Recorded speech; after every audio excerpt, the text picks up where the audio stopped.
Okay, we're going to look at the distance formula and how it works. And this is from your notes. I'm just going to explain it to try and make some sense of it.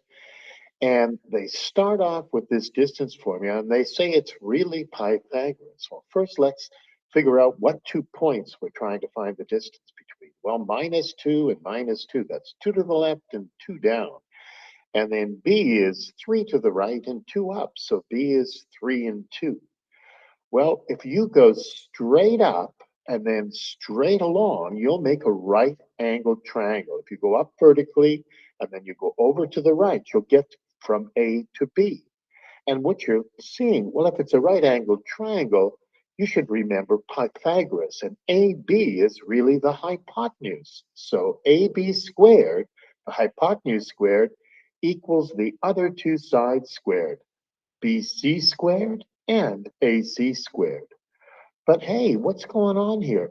There's vertical movement when you start from A and go up to this straight up above.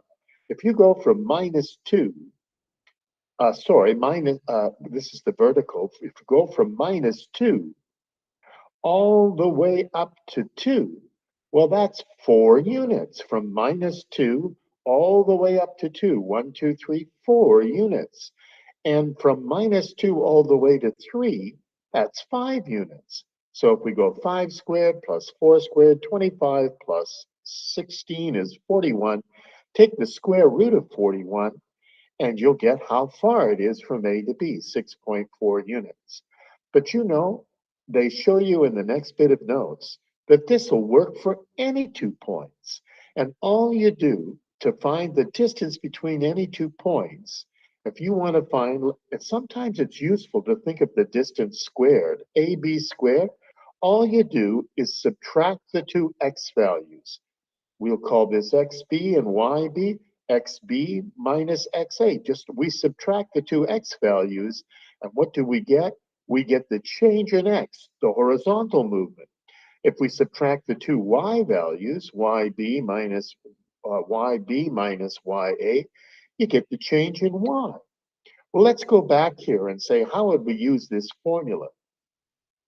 We're going to figure out the distance AB. Well, all we do is subtract the two x values, 3 minus -2. Now, some people aren't so good with negatives, and if you weren't, you could type it into your calculator so that it looks exactly like this, and you'd always get the right answer. Because when you subtract a negative, it's the same as adding. So it's 3 plus 2 squared, which is 5 squared, which is 25.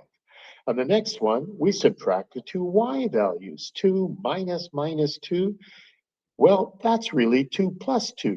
Now, if you're not sure about your negatives, if you type it into your calculator, and every time you've got a bracket, every time you get a negative number, you use a bracket, you can use this formula and you'll never get the wrong answer. And people get the wrong answer all the time. It frustrates me.